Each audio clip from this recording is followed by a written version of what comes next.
I'll come back once again over the situation in Gaza and how it has expanded to a better one after the Sharm el-Sheikh Peace Summit that was held and was successfully taken and attended by world leaders who recognize Palestine, and also by President Donald Trump. Very delighted to be joined over the phone by Dr. Hassan Wageeh, the International Relations Professor of International Relations. Good morning, Dr. Wageeh. Good morning. Good morning to you, sir.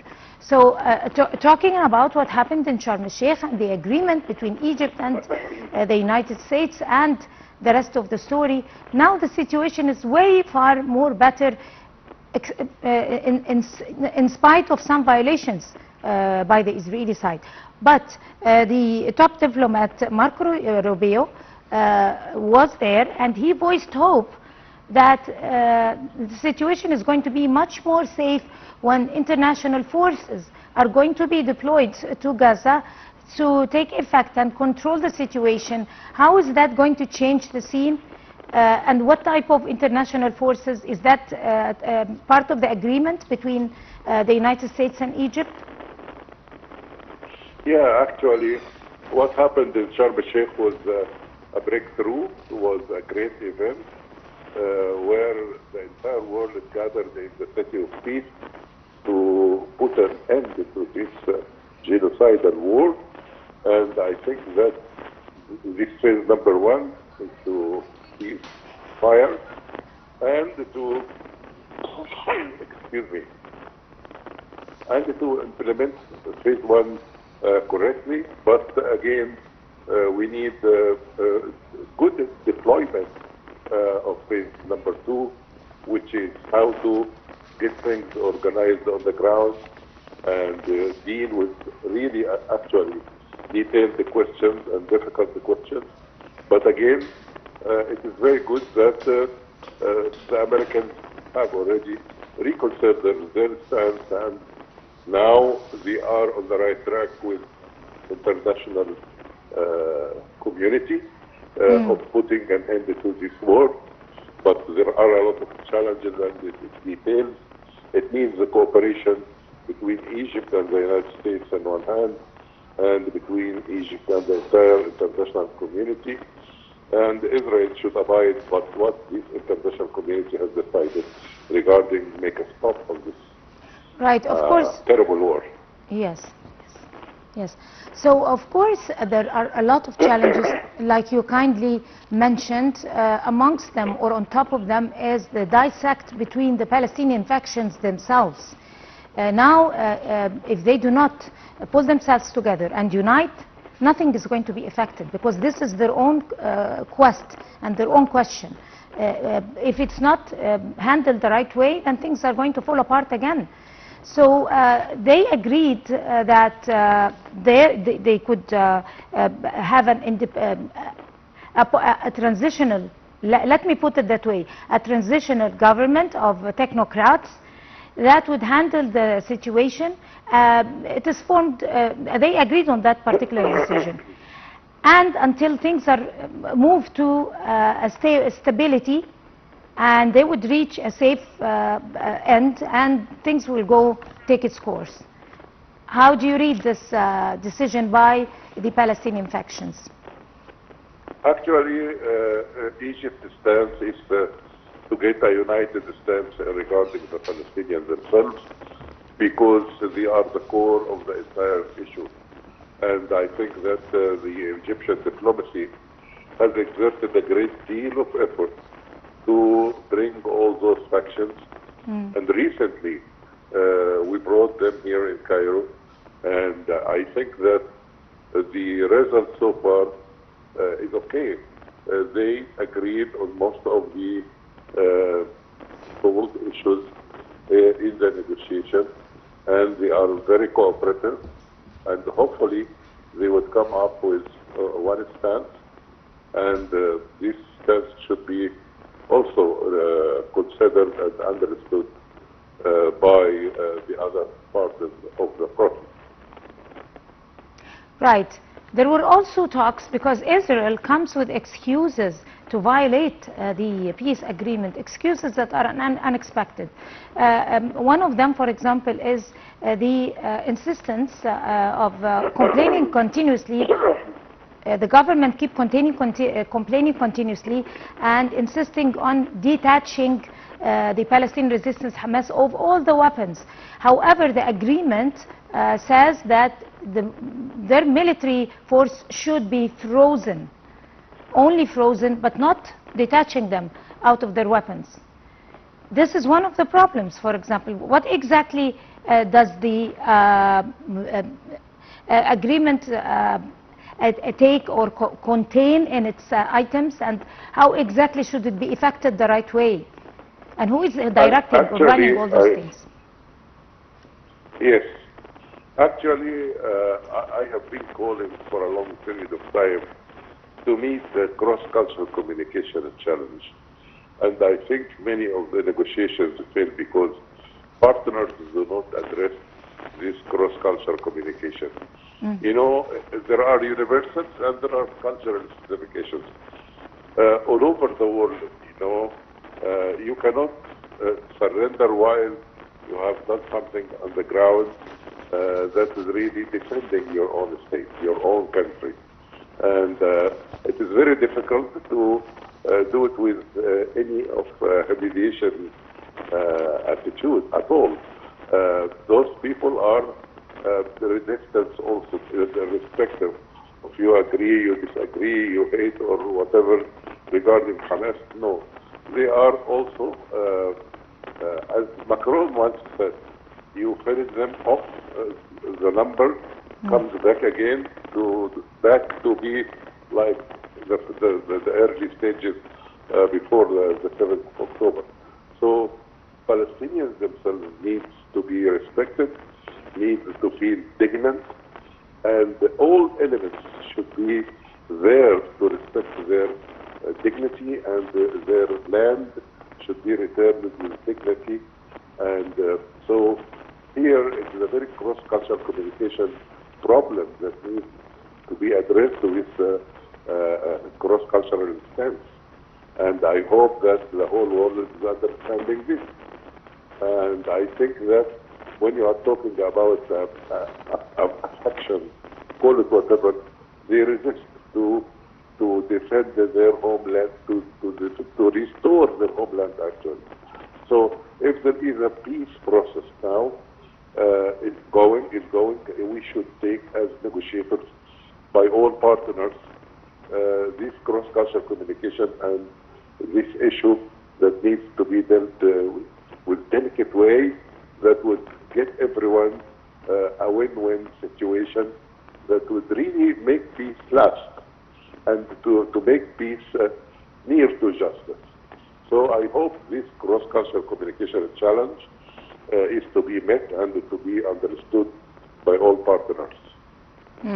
Right. Again and again, the Israeli government, the Knesset specifically, have issued a draft law to allow the Israeli occupation forces to annex the West Bank. And that was met by sharp criticism and sharp rejection by the U.S. administration, who is not supporting that particular decision anymore. Why? Because it's going to effect direct damage to the peace agreement, and it is against the peace agreement. So that is the situation now. The government wants to put its hands or place its hands over or annex the West Bank and expand the settlements over there, and there is rejection from the worldwide. In that case, what happens? Yeah, actually, as I've said, Egypt put many red lines, and the United States reconsidered its stances. And it's very good on the part of the United States as a strategic partner for us and for the entire peace process, is to have this kind of stance which is fair. If you'd like to make a radical change and solve the roots, solve the conflict from its roots, I think the West Bank should not be annexed. It's against international law, against all resolution issued by the United Nations. And I hope that there will be no annexation of port, and I don't think that Israel is capable of challenging all this will of the total international community alongside the United States stance. Right. Should be respected here. Observers talk about a situation where a side is continuously.